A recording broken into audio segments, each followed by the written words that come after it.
Hello there, and welcome to the English Language Club.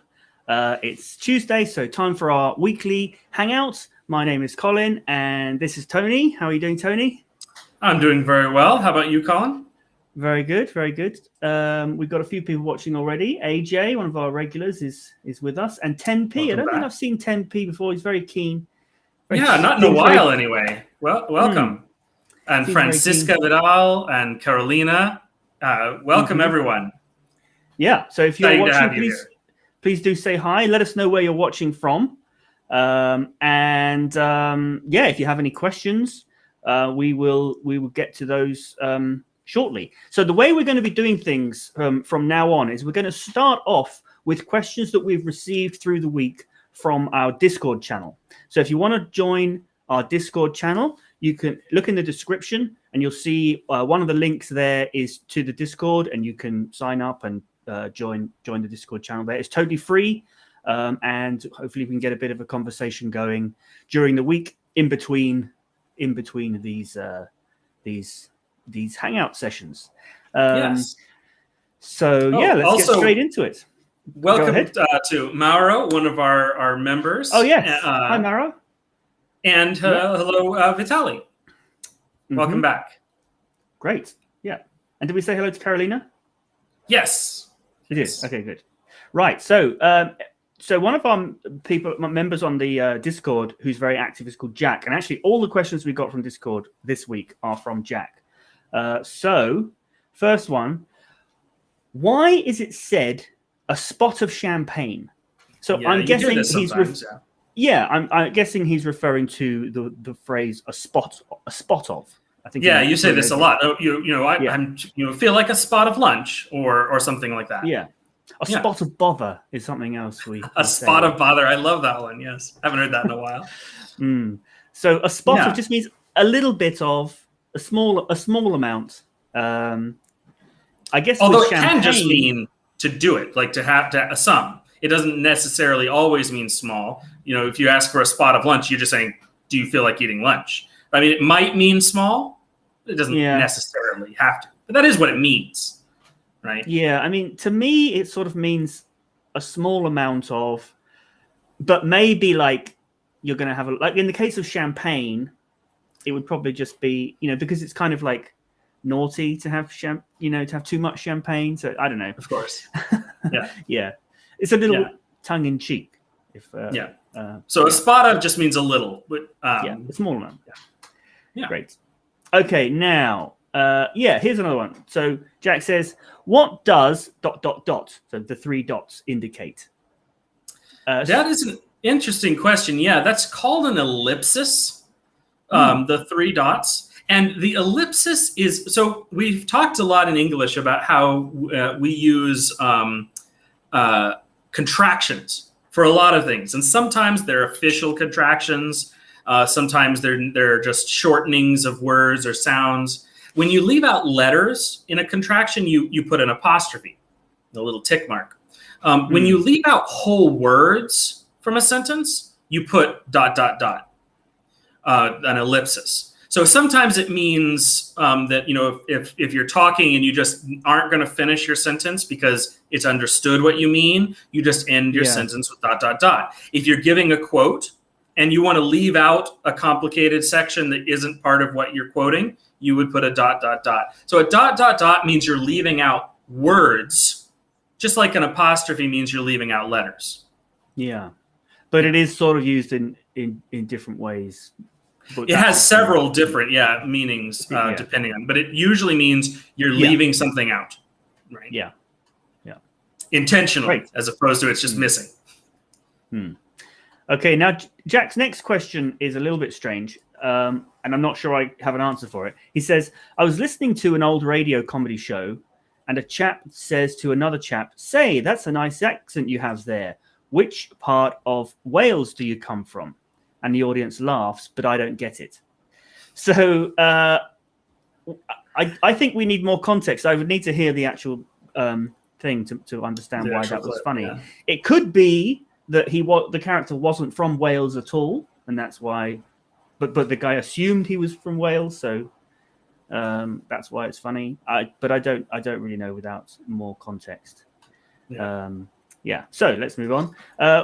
What does from this point of view or from this perspective mean?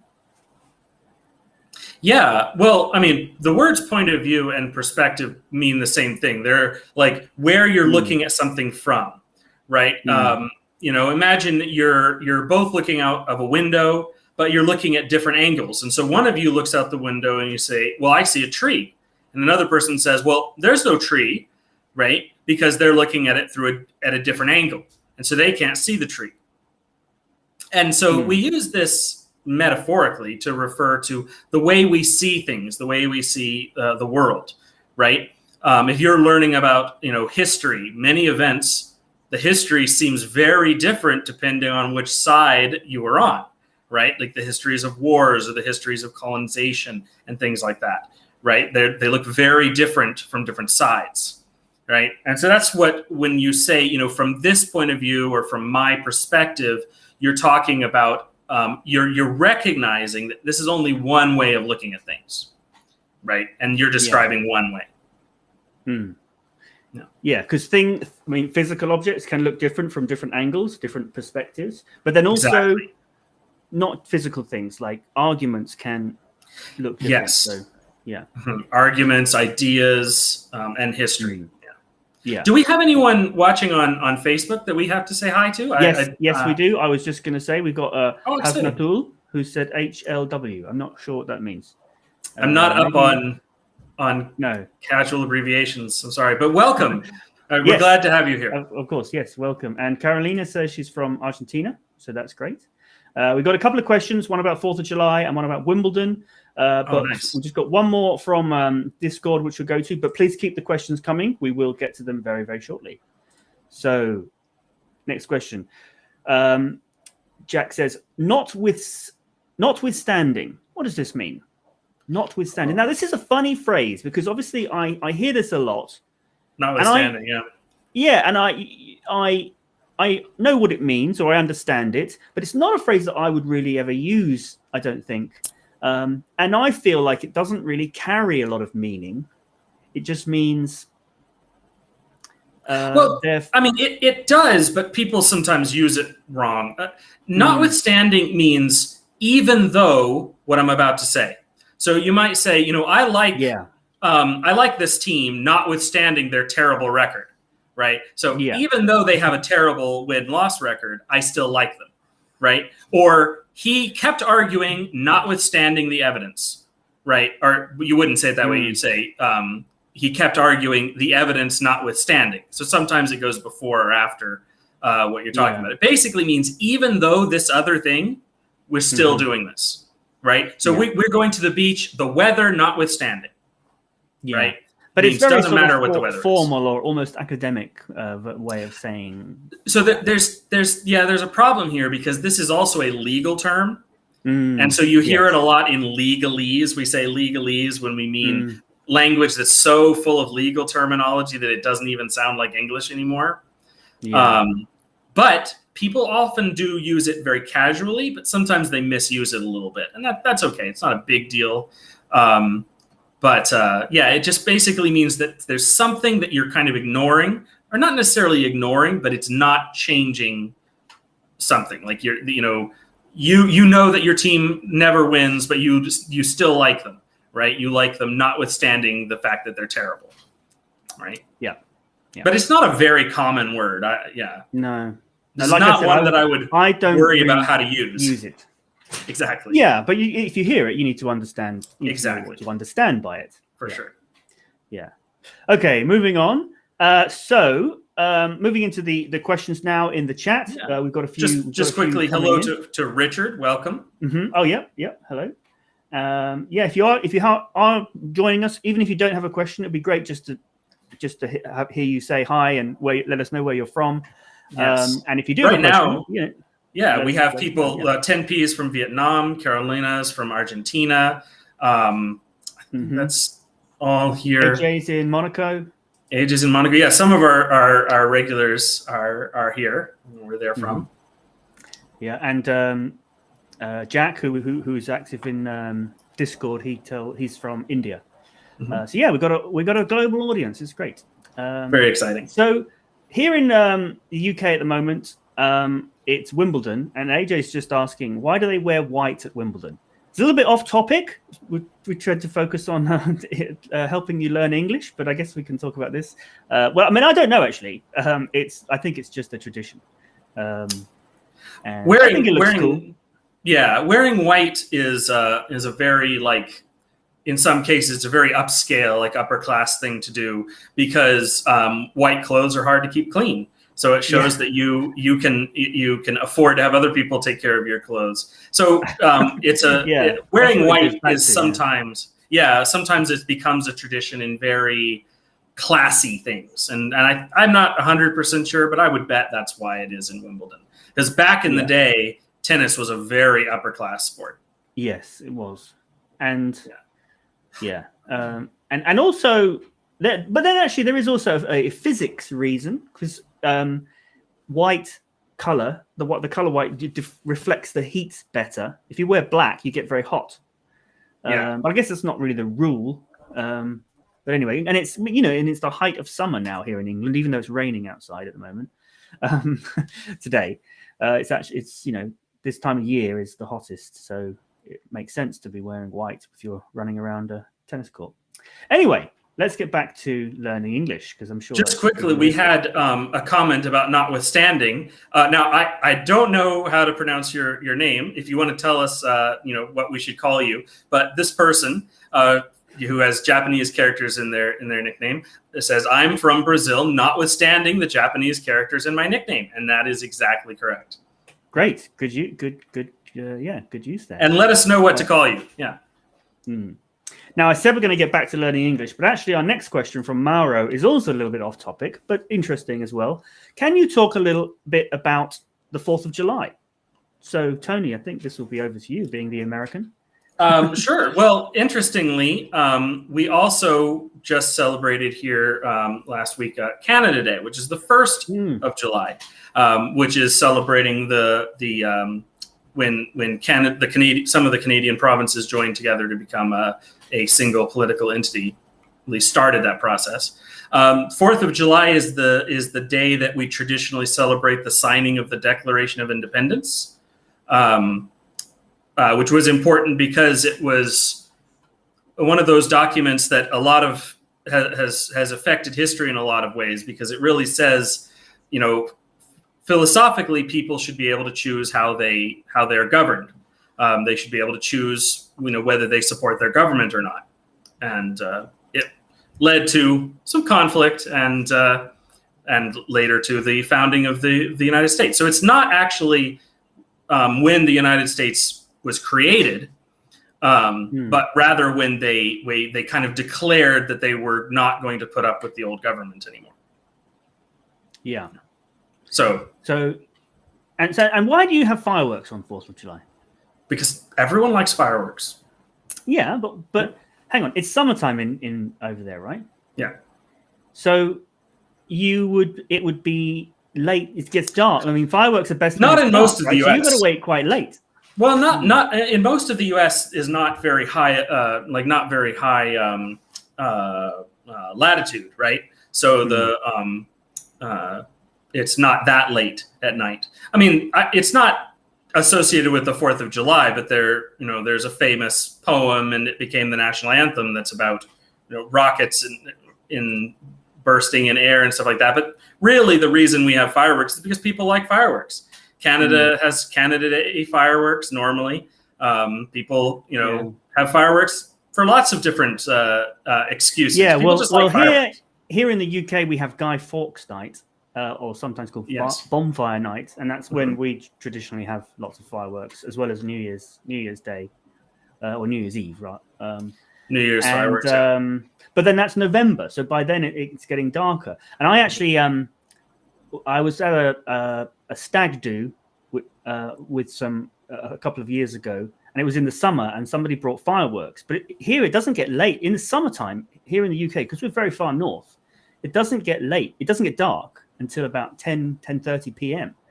So they had to wait until like 11 o'clock to set these fireworks off, and then they same in most of Canada. Yeah, exactly, right. But they still do fireworks for July 1st in Canada. They just wait until very late normally, and people set off fireworks even before it gets dark. A lot of times, that's a bit of a waste, though, I think. Honestly, yeah. Anyway, Mauro asks if they thought I was American. Well, I was born in the U.S. I grew up there. I live in Canada now. Yeah. Great. So, I'm in the UK at the moment. Tony is in Canada, but he is American. And I am British, just so you know. Right. And we met in Paraguay, which is not any of those. Actually, and we actually met on bonfire night. That's true. We met on Guy Fawkes night. Yeah. Around a campfire. Great. Okay. Well, let's get down to learning English now. That's what we're all here for. Keep your questions coming in. Here we've got one from Mauro. He says, why do we use a couple of as some in spoken English, but in English schools, at least that I know of, they teach a couple of as being exclusively two? Yeah. So literally speaking, a couple means two. Yes. But when you can just use it to mean some if you're being very vague. If you don't know how many it is, but you know it's not 10, it's just. But normally I would say some. I wouldn't say a couple of, but it can mean more than a couple of. I mean, it is vaguely. It's very common. Some of this is it's either regional or in kind of what groups you're in and this kind of thing. There's often some argument even over whether people mean a few or two when they say a couple. But it's a good idea. You need to realize that when a native speaker says a couple, they might not be talking about two. Probably, but not always. Sometimes they mean a few. It depends on their tone. I think the tone and the intonation plays a part. If they say, I've got, I don't know, a couple of days. I'm free for a couple of days next week.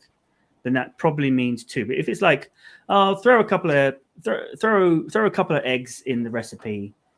On a recipe, you would be more specific, wouldn't you? But you know what I mean. Right. It's about whether you need to be specific. Like if there's a situation where specific matters, they're probably talking about two. Or if you're talking about a couple, like I saw a couple, right? Well, you just mean two people, not a few people who are married or together. Usually, right. So, but it's if it's a situation where people aren't being precise, then you don't know. Some people only ever use couple to mean two. Some people use it to mean a few, right? Yeah. Great. Okay. Well, thanks for that. That's a really good question because that is a phrase that's kind of ambiguous. It's a bit confusing, and it's just an informal usage. Like if you look it up in a dictionary, it'll probably say something like not slang. I guess it'll probably say informal, meaning a few, right? So it is pretty informal. Okay, so looks like we've got quite a few people in Brazil watching, so that's great. Very exciting. Keep your questions coming in because we're going to run out, I think. We don't have too many. But anyway, here is one from Gogo. Gogo says, "Hi, this sound as in love and mum. Is it pronounced with round or unrounded lips? How is it produced in articulation?" Well, I'll model it for you. So it's ah. So it's not really rounded or unrounded. It's sort of neutral. Neutral. Yeah. It's very close to the schwa sound.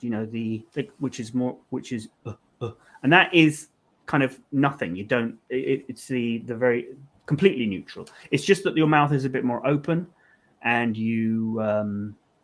I guess it's normally a stronger sound. Would you agree with that, Tony? Yeah, basically. Yeah. So it's a very neutral that's facial expression and articulation. Yeah. Yeah, but this is more So the difference between the schwa and this one is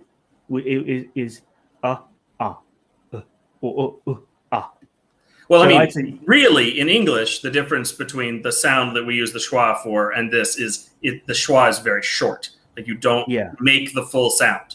You would never say for schwa. And that's why it's difficult to say on its own when you're saying this is the schwa sound, because then it always comes out stronger than you would say it in a word. But yeah, so this is similar, but its mouth is more open and it is louder. Would you say that the tongue has to be very low for the sound, or that it is usually kept very low for the sound, or is that not an important part of producing? I guess it is usually, but if you look, you don't. The tongue doesn't really affect the sound. If you look, a little bit, I suppose. So the tongue can the tongue is not the thing that's making the sound. The sound is coming from your vocal cords. So it affects the sound, but it's not the source of the sound. So your tongue might be in a different position depending on the sounds either side. But that's just how it's going to be slightly different in different words, but it's still that sound. Yeah. For sure. I think the mouth being open is the important point of because we always say pronunciation is a physical thing. So, and I would say the physical thing about this is the mouth is in the open position. It's not so much, it's not really that your lips are rounded or unrounded. It's an open sound. Just very open. Yeah. That's the important point, I think. So thanks for that question, Gogo. Let me know if that was helpful. And if you have any more questions, please do put them in the chat. Okay. So let's see. So 10P had a question. 10P, how to speak better English in COVID-19 pandemic? During the COVID-19 pandemic, yeah. Well, I mean, I don't see why that would be different to any other time. But I guess it's harder because we can't go and if you had the opportunity to go and speak and practice, maybe or travel the pandemic. Yeah, maybe during the pandemic we weren't able to. Yeah. Well, I guess watch this live stream and watch our videos on YouTube and join the Discord and. Everything that we do is COVID-19 safe. So even Tony and I are not in the same room as each other. Yeah, exactly. I mean, some of it is the same, like, with the studying and the things that you're learning is going to be the same. But also, really, the way to practice your English, speaking English is all about communication, as any language. It's about communication, not just listening, not just practicing, but communicating. Talking to people, both directions.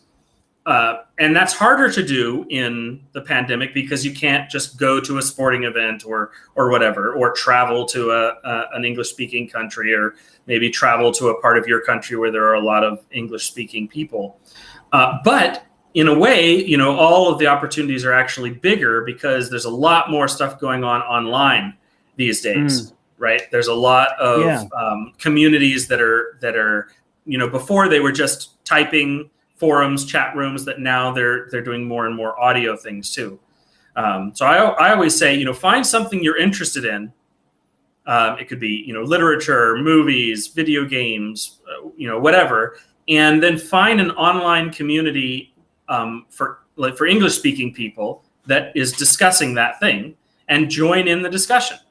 Don't just be there just to try to learn English. Be there to talk about what you enjoy talking about and be able to practice your English. Yeah, because that's a really great way to help with motivation. I find if we're just studying English to study for learning English sake, it can get a bit boring very quickly. But if you're learning to communicate specific things in a specific context that you will be in and that you're sort of passionate and interested in, it becomes a lot easier, and it just kind of feels like it happens Yeah, automatically. Yeah. Great. Okay. So I've just looked down through the chat. We've actually only really got one question left, which is this one from Mara. So please do, if you do have any more questions. Sumit just says hi. Hello, Sumit. Moon Riaz did ask a question. Yeah, that's the same as Mara's one, really, which is this one here. What is the correct pronunciation of pronunciation? Pronunciation. Yeah, no, but because it is strange, and I have got this wrong, even in some of my videos. So yeah, it's pronunciation. It's a in the middle, even though the verb is pronounce, so it's ow. It's not pronunciation, and I've got that wrong. I'm sorry. Please forgive me. I often get comments like that about that in the chat, but there's nothing I can do. I can't go back and change the video once it's already recorded. It's pronunciation. That's the correct pronunciation. How do you pronounce pronunciation?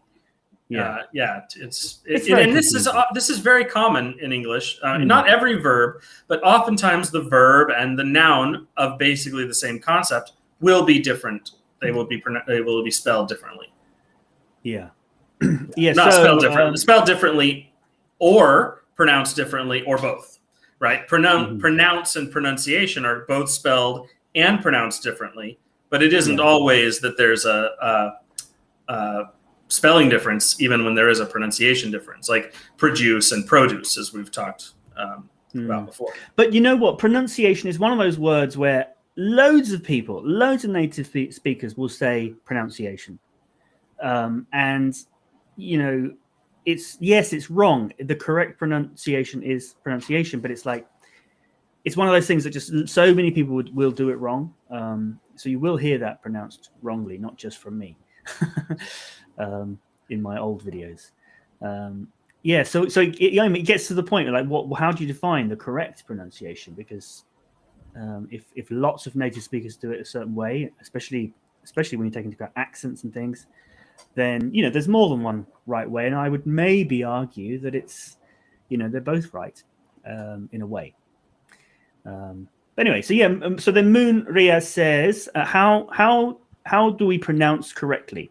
So I mean, if this is more broader, not just talking about the word pronunciation, the best, like I said earlier, the best way to improve your pronunciation is to think about it physically. What are you doing with your lips and your tongue, your teeth? How is the sound actually being made in the physical space? Is a sound coming through your teeth, like? And what we teach in our phonetics videos is we use the IPA, which is the International Phonetic Alphabet, which breaks down all of the whole language into the 44 different sounds that we use when we speak, when we pronounce. So if you're aware that you have poor pronunciation, you want to improve, then it's likely that it's one or two or some of those sounds specifically are the ones that you have problems with. So it's a good idea to try and find out which ones of those sounds specifically are you having problems with, and then look into physically how are those sounds made. So a common sound that people have problems with is that one I just said, the sort of sound, and it is because you need to stick your tongue out a little bit, and people are not accustomed to doing that. So it's kind of so once you know that, you can physically practice that element, that aspect of it, and get that sound coming through the teeth like that. Through, think, this. Although there's the voiced version and the unvoiced version. So you've got think and the. That's that sound, but there may be other ones that you've got problems with. For sure. Moon, if you are aware of any specific sound that you've got a problem with, let us know in the chat, and we can help you now. That would be great. Okay, so we've got a few more questions. Let's see. We've got a bunch of questions about pronunciation, but then we've got one about preparing. About what? Preparing. Yes. How can I prepare for group discussion? Interesting. Yeah, that's an interesting question. I mean, a lot of it depends on the context, like what kind of group discussion are we talking about? Leading the discussion, or participating in a discussion? Is this something for a test? So maybe if you have some more information about it, let us know. But do you have any general tips, Colin, for a group discussion? Generally, well, I guess, I mean, it depends what the discussion is on. If Yeah. it's on a particular topic, it's a good idea to know, to learn a little bit about the topic in advance and kind of formulate your views, so you know what your thoughts are. You've thought about it. Yes. And then also maybe do some research so you've got some evidence or some other things to back up those ideas that you want to present. No, Sumit said. No, sorry. Go ahead. I don't need to. Well, I was just going to say, if it's not something where you can prepare in advance, then I guess you can't really do that.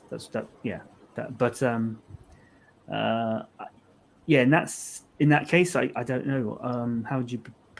You can't really prepare. You can't really prepare if you don't know what it's about in advance, can you? So Sumit points out that they are saying that they have hesitation. So if the problem is, like, it's really a question of how do we speak fluidly, right? Fluently.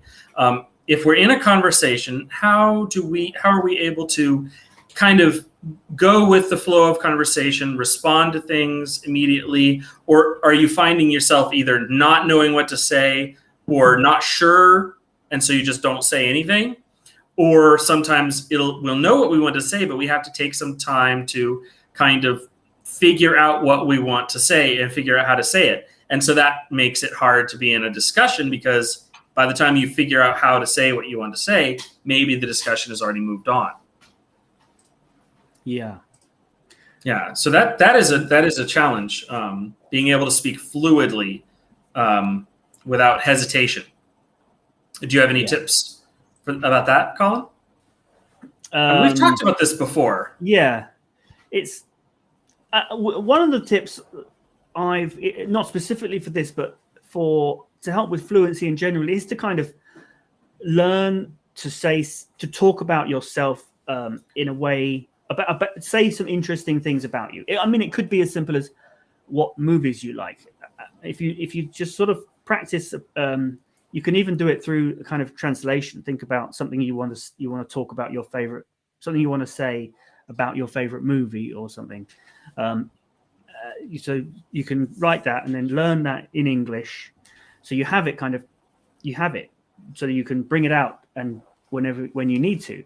And then if you get into a conversation that turns to that subject, then you can speak at least for a minute or so on that subject very well. But the great advantage of doing that is you will learn phrases and things that you can then use. You'll then start using in other things, and you'll start to be more creative with that. So it's not like you've only got that one thing to say in a very specific situation. You'll be able to use that vocabulary and those expressions and things in other ways. It's a great way to learn, I've found. Mm-hmm. Another thing you can do is sometimes, to give yourself time to think, start with something by saying, like, well, I think, so that it's something that you're going to use at the beginning of a sentence many times, right? Like, especially if you're in a discussion, like, someone says something, you say, well, I think that's right, but, and you add, or I think that, I agree, and that way it gives you something comfortable to sort of start with, so you're not worried about how to formulate your idea right off the bat. You're going to just sort of kind of start talking, and then figure out, what you need to say as you kind of go. Some of this is a confidence thing, right? Depending on how well practiced we are at our English or when we're learning a new language, if we're feeling very confident, right, then we're able to speak. Even if we make mistakes, we'll be able to speak more fluently, right? And so some of this, I mean, we're big believers in, if you really understand, the core principles of how to construct sentences and things like that, it helps out your confidence. But also you have to realize that the only way you get confident is by practicing. And if you're lack of confidence, like if you're not confident and that keeps you from practicing, well, that's just that you're never going to get confident. So some of it is just trying, going for it, even when you feel hesitant or not confident. And don't worry too much about being misunderstood. I mean, you'll know if you've been misunderstood, and you can, try again, and so you try. Don't take things too seriously. It's not like, and I guess that you need to put yourself in situations where it's not too serious. Don't make it so the only time you ever speak English out loud is when you're making a speech to 1,000 people. Try and have some conversation practice with other people when you're just talking about, just chatting. It doesn't about anything, about your favorite TV show, like I said, or your favorite movie, or what computer games you like, or anything like that. I think that's the key. It's like to have conversations that don't matter, that aren't important. You can just chat, and then that's kind of ties in with what you were saying about following your interests and using that to finding communities about your interest, surrounding your interests.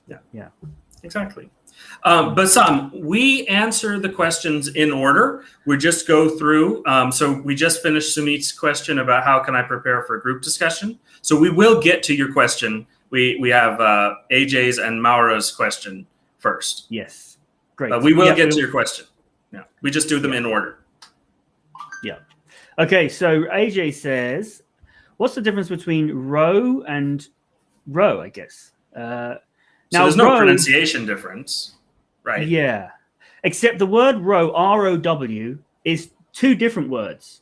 And it can be pronounced in two different ways. It can be a row, which is like an argument, or row, like what you do in a boat. You row a boat, right? Or it can be and actually, row, pronounced row, is also two words.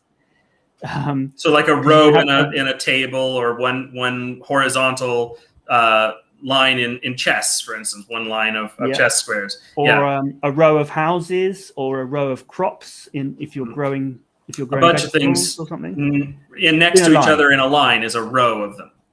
Yeah.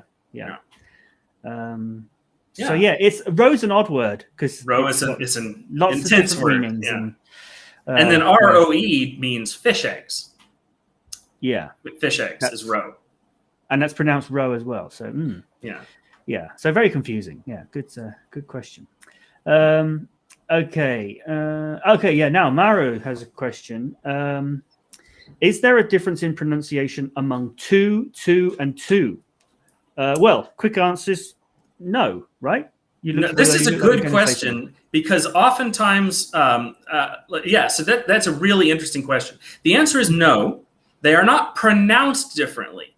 However, sometimes there is a difference in stress, right? Sometimes you hear to as in T-O-O, like I want to go there too, and it sounds like it's pronounced differently because it's longer. And you're like, oh, the difference is T-O-O is longer. It's two instead of just two because it has two O's. Well, no, those are differences in stress.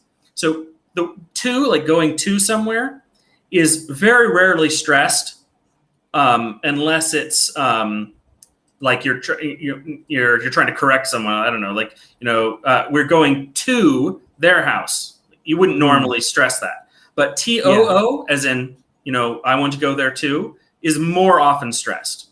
So you will hear it more frequently stressed. So if you're not sure which one, when you're hearing someone talk and you're not sure which one this is, if they stressed it, if they put emphasis on it, it's probably TOO, not TO. Yeah.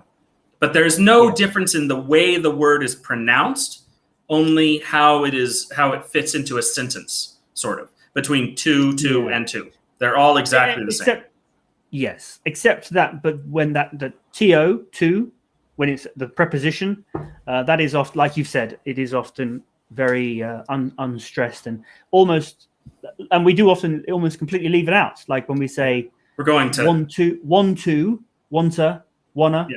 you know, those are all the same. Wanna. Those are all Exactly. mean the same thing. It's just being squished. So two gets less and less and less stressed, sometimes even like changed. When it's a preposition, like but not when it's a number or as yes, well. TO often gets like it gets stressed less and less, but TOO is often more stressed. Well, I want to go to, right? So yeah, that's it. When you're listening to it, that's not a pronunciation difference. But when you're listening and you hear, you know, that to sound, or the sound of that word, if it's less stressed, it's more likely to be TO. If it's more stressed, it's more likely to be TOO. Now, obviously, TWO, you know, two of them. That one is, it's kind of neutral. There's no way of really getting a clue from how it's stressed. So that's an interesting question, because not everything is about pronunciation. Oftentimes we get confusion between pronunciation and accent, right? And those are two different things. Pronunciation and intonation and stress are also sometimes different things. I wanted to quickly say hi to Rashida and Khamis. Welcome back. Good to have you. Hello, team. And hello, Rashida. Okay, and so we're going to go on to Yonta's question about Yonatas's question about accents in a minute. But first, one more from Mauro, which is a similar thing. So can you give us examples of the sound tree, three, and free? Yeah. So this you're talking about the letter or the r sound or after different consonants. Now, I think that a lot of people might try and like roll their R, which is actually in phonetics, in IPA, it's a distinct sound, which actually we don't have on the English version of the, because it's not used in English. Phonetic. Yeah, I think it's called a trill when you kind of go and this is used in a lot of other languages, and I think maybe in in like Spanish and things they use that. So you might hear people say three, like or three. That if you're doing that, then you're going to sound very foreign. That's I would. It's kind of not wrong, because it is still a r sound. It's still a. It's more understandable, but it's not the right sound, right? Yeah. It is still it's still close. It's like mixing up b and p or t or th and th, right? They're very close. They're connected sounds, but they're not the same sound. So it is a mispronunciation. It's not a really bad one, but it is one that will mark you out as sounding very foreign. There's another kind of R that sounds different, is the sound that's not really an R at all, like not an like you would hear in English, but very faint which so you often will hear people say three, and again, it doesn't sound right to an English speaker. And that one's even more confusing because it doesn't even have the kind of the R trill or the R sound in it. So that can be very challenging. So I've got my big mouth here, and I'm going to talk about this r sound, because I think the problem is that people try to make it with the tongue, and that's why it comes out like that, three, because you're trying to do it with the tongue. The way that this is done is the bottom lip, or the inside of the bottom lip, like here, is actually touching our top teeth. R, tree, three. That's the r sound. But now, when we actually speak for real, when we speak quickly, it may not actually touch. It may not actually touch, but that's the kind of purest form of that sound. And so it's good to practice that. If you do find yourself rolling your R with your tongue, practice going r, r, r, r, where your teeth are touching the inside of your bottom lip. So it's tree, three. I guess it's difficult with three because your tongue is touching the teeth first, and then it's difficult to get the bottom lip to touch it. But yeah, so it's but your bottom lip will be touching your tongue, which is touching your tongue. So you have a solid barrier. Three, yeah. Three, free. So I think the sound, that r sound, is coming from the motion of pushing your bottom lip up towards the teeth, not necessarily touching it, I suppose. Yeah. And it can be, yeah. So I'll just do it as well. Tree, three, and free. Free. Yeah. The R sound is one of the, depending on what language you're coming from, it can be one of the hardest to pick up, because lots of languages have an R kind of R sound, but they can often be very different from each other. Mm-hmm. Yeah. Great. Okay. Thank you for that. So I think you said your name was Yonatas. So Yonatas is the one with Japanese characters. I think his name is, this is Bassam. Bassam. Sorry, I apologize. I think so. Yeah. Let us know if that's right, Bassam. I'm not 100% sure. So I want to know what is standard English, not accents. So not American or British. Yeah. Well, this is kind of like asking. I don't know. I mean, it's like saying I want to know what it's like to play the guitar, but not a 6-string or a 7-string, just like no strings. Well, it's not how it works. Accent isn't something that some people have and some people don't. There's no such thing as unaccented English or any language. An accent is just how we describe all the different ways that people talk that we group under English.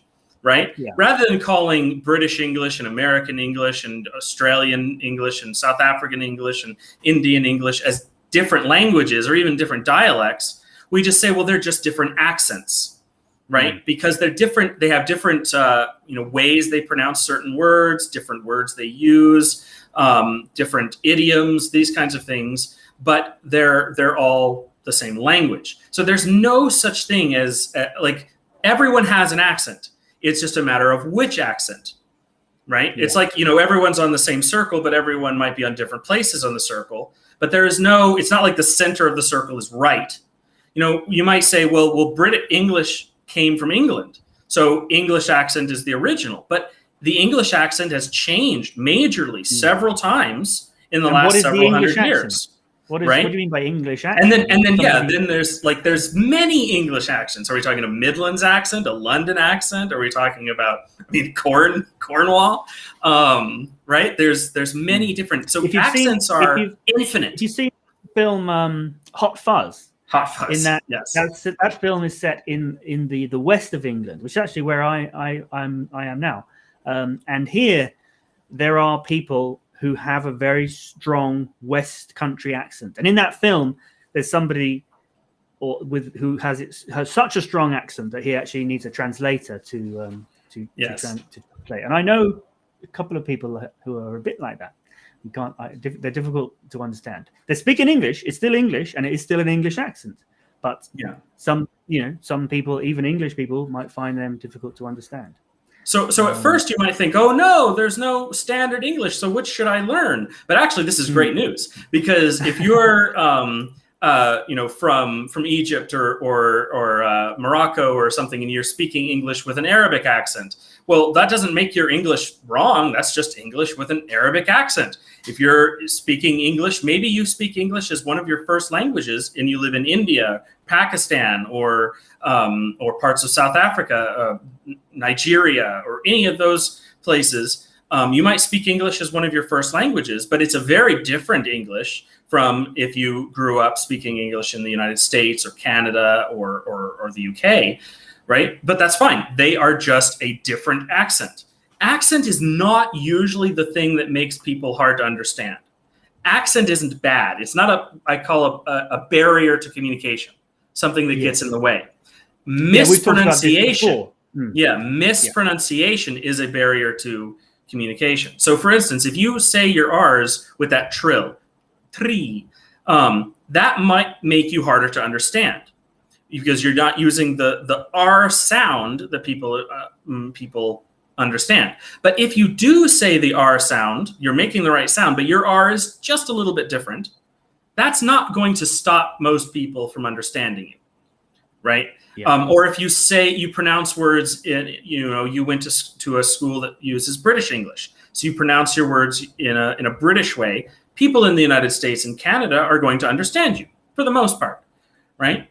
So accent is not, we really try to help people realize that accent is not something to be worried about, something to try to get rid of your own accent, to necessarily try to copy someone else's accent. Accents are great, and they make us all kind of unique and fun. And yeah, it's not something to worry about. And there are infinitely many accents, even among native speakers. So it's not that you necessarily need to choose which one to copy. No, you said, yeah, but there is a sort of, you wouldn't want to choose an Edinburgh accent or a Cornwall accent. There is a sort of Appalachian accent, Boston accent. No. Yeah, exactly. There are standards of each accent. Yeah. Yeah, there is like what we call received pronunciation, which is what I try to teach, because that's sort of considered a kind of standard. If you aim for that, you're most likely to be understood. Yeah. In the United States, it's the Midwest accent, but it's often just referred to as a standard American accent. Standard American, and it's the accent that you hear on national news programs or international news programs. Although that's often it's not RP because it's BBC or something like that. Yeah. So I suppose that's the short answer to the question. So RP if it's British English, Midwestern if it's American. Yes, RP if it's British English, or Midwestern if it's American. So Bassam added that they want to be an interpreter, so they want to talk in a formal way.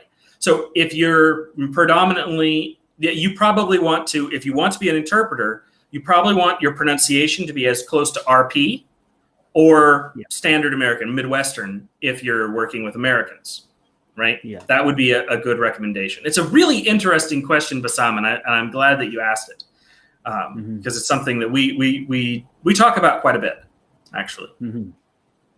Great. Okay, so now this question is from Yonatas, I think. Yes, Yonatas. How would you differentiate the use of the term only from just? Oh man! Now I remember having the opposite problem when learning Spanish and thinking, I used to say solo, like solo, when I meant like only, when I should have said no más, which literally means no more. But so yeah, when I would say just in English, often the correct translation is no más. No more, sort of thing. So part of the problem here is that they mean different things on their own. Like, I was just walking down the street. Like, you could say, I was only walking down the street. I suppose that's... Oh, no, that's the one I was thinking is, like, just can mean, like, it just happened, like, immediately ago, right? Like, I just got here, right?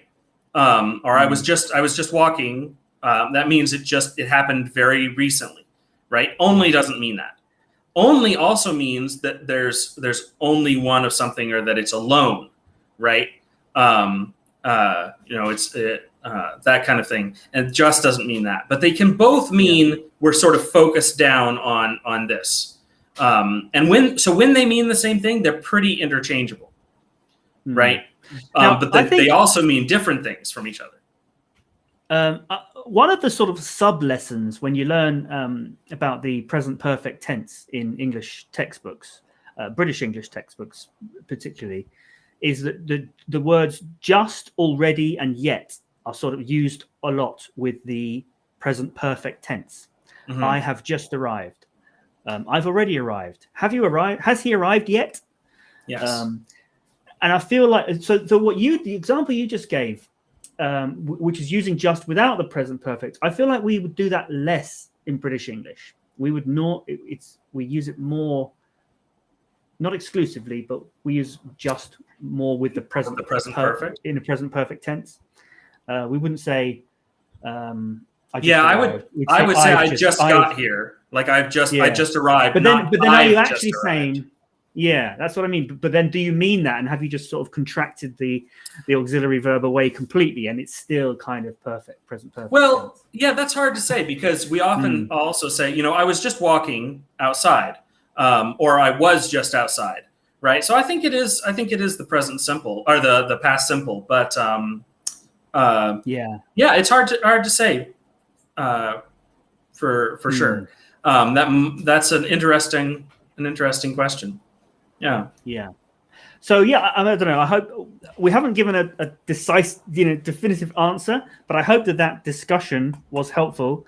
Let us know if that was helpful. Go ahead, Tony. Yeah, one thing to add. So, like I said, when they have separate meanings, and obviously, if you're using the meaning that only has, you have to use only. If you're using the meaning that just has, like recently, you have to use just. But when they mean the same thing, just is more informal, only is more formal. But that's not a huge difference, but that is probably the only difference when they do mean the same thing, which they often do. Mm-hmm. Yeah. Good question. Yeah. Okay, so we got a few questions from Jack, but before that, 10p asks, what's the difference in pronunciation between bow and bowl and four and four? So 4 and 4 are what we call homophones, meaning they are pronounced exactly the same way. Exactly the same way. But again, 4, because as in not the number, but the other one, more like is that a preposition? That because of the way it's used grammatically, is often less likely to be stressed. So or maybe even shortened and softened, like I'm coming for you, right? Yeah. Coming for you. Yeah. Whereas the number would normally be the or, have that or sound. Whereas you might say, please arrive for 4 o'clock. So, now with bow and bowl or bow, it could also be bow is BOW is another one of those words that's got 2 different meanings and it's pronounced differently. So bow, I think bow is what you're talking about because that's more similar to bowl. Right? Oh, you mean bow? Bow. Bow and bowl. Bow and bowl. Bow and bowl. Yes. So bow, bow, bowl.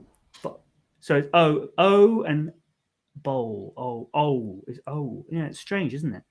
I don't think there's any difference except the L at the end. Bowl. Bow. Bow. No, because bow is ow. It's that. Well, but bow is not. I mean, bow is different entirely, right? But bow and bowl. Bow and bowl. The only difference is the L at the end. Yeah. But it kind of But I mean, just to hear us say it a couple times: bow, bowl, bow, bowl, bowl. And then, of course, bow. Like take a bow is totally different, or the bow of a ship. Yeah. And bowel would be spelled differently. So I hope that's helpful, 10p. That's it's funny examples because both of those words can have different meanings or different words that are pronounced in the same way. I was getting a bit confused there. Yeah, that's some good questions today, but also very tricky ones to answer. So Mauro, about the accent, Mauro said that they couldn't understand a word for the first couple of days they were in Texas. So don't start with that accent. I agree. Don't try to choose a Texas accent or a Boston accent or a New York accent or anything like that if you're trying to learn an American. I have a cousin English. who she went to live in Texas, and with her kids. And when her kids came back, they had really strong Texan accents, even though they were British, born in England. She's got very received pronunciation accent, but her kids, they sounded really American, really from Texas. So it's quite funny. They're back in the UK now, so I think they may have adapted back. Okay, let's see. Where did we get to? We got to Jack. Jack's had some questions. So, Jack, we answered a lot of your questions from Discord right at the beginning. So you'll have to, if you weren't here for that, you have to go back and look at that afterwards. But Yeah, Jack sure. says, what was it like learning Spanish? How do you learn a new language, especially without an environment it's spoken natively?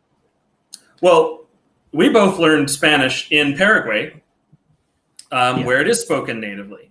So obviously the best way to learn a language is to go to the place where it's spoken. But that's not always a good advantage, or not always possible. Yeah. And I started learning Spanish before I went. It makes sense to start before you go. Absolutely. Yeah. If you can. And yeah, I mean, because you know, having spoken practice is really important with native speakers, or at least people that can't just speak to you in English or your first language, because then that ends up happening.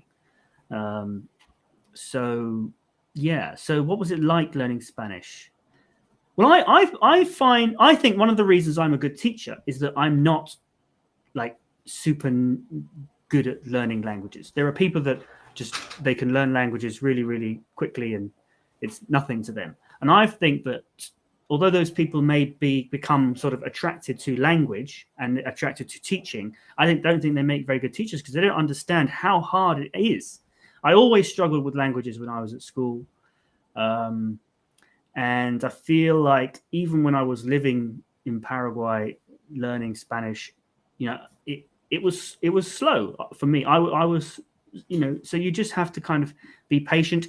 It's the kind of thing you're not going to see any huge differences overnight. You've got to just keep at it. You've got to be patient and you've got to be persistent. So, yeah, I mean, so being in Paraguay, it helped because I couldn't just give up, you know, because in some ways I could get away from it a little bit, like when I hung out with you and other people. But yeah, you can't get away from it completely. So yeah, I guess that's the main thing. Patience, persistence, keep at it. Just try and learn. Don't expect to see huge progress in a short amount of time, but do demand of yourself that you make a small amount of progress regularly. And then when you look back in the long term, you'll think, wow, I've made so much progress. Absolutely. It's like Yonatas is saying, it's a marathon. It's not a sprint. It's slow and steady, like tortoise in the hare. Constantly making progress is the way to achieve your goals. Yeah. Definitely. Especially with language, because it's not something you can just work really hard and memorize. Your brain has to make all of the connections slowly over time. Yeah. Yeah.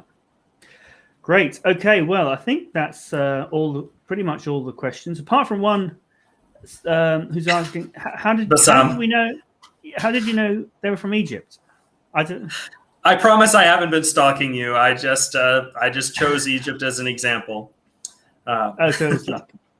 I guess. Right. Anyway, okay. Yeah. Well, thank you very much for joining us today. If you do have any questions and you didn't get a chance to answer them, remember that we got the Discord channel. Jack is very active in there. That's why we always seem to start with like 5 or 6 questions from Jack. But you can, which is great. Yeah. But you can be there and asking questions as well. If you just head on over to Discord. And occasionally I will jump in there on the voice chat as well. So if you do want to talk to me, it won't be today, but maybe another time in the future, that will be the place where we can do that. So yeah, Jack, myself, and Mauro. It was Mauro. We had a nice little chat a couple of weeks ago, and I actually gave Mauro and Jack a little treat. Gave them free access to our course, Inside English, which is focusing on tenses. We just got a question: how much are the courses? So we've only got the one course, which is Inside English. There is that. It's the list price is £50, but at the moment it's 50% off because it's not complete. We do intend to add more modules to it in the future. But we have at this stage, it is the core. The core of it is there, focusing on all of the tenses and how the tenses work. And then later on, we're going to add some other things about passive voice and things like that. But it's 50. So it's 50% off at the moment. And actually, you know what I'm going to do in the future? In future live streams, I'm going to set up a coupon, which I'm going to give out during the live stream so that you can get it even cheaper. So yeah, make sure you sign up, make sure you're subscribed, and head on over to the website, englishlanguageclub.co.uk/live to find out when the next live stream is going to be. It'll be this time next week. But you can sign up there to get a notification so that when we go live, your phone will ping you. Yeah, so thank you very much for watching. I just wanted to say especially thank you both to our members and our long-standing viewers, but also welcome to those of you who this was your first time. It was great that always exciting to get questions from people for the first time. You're very welcome, and we're glad we were able to help you. Yes, and really look forward to seeing you next time, and hope you'll become regular. Yeah, see you next week. Bye-bye.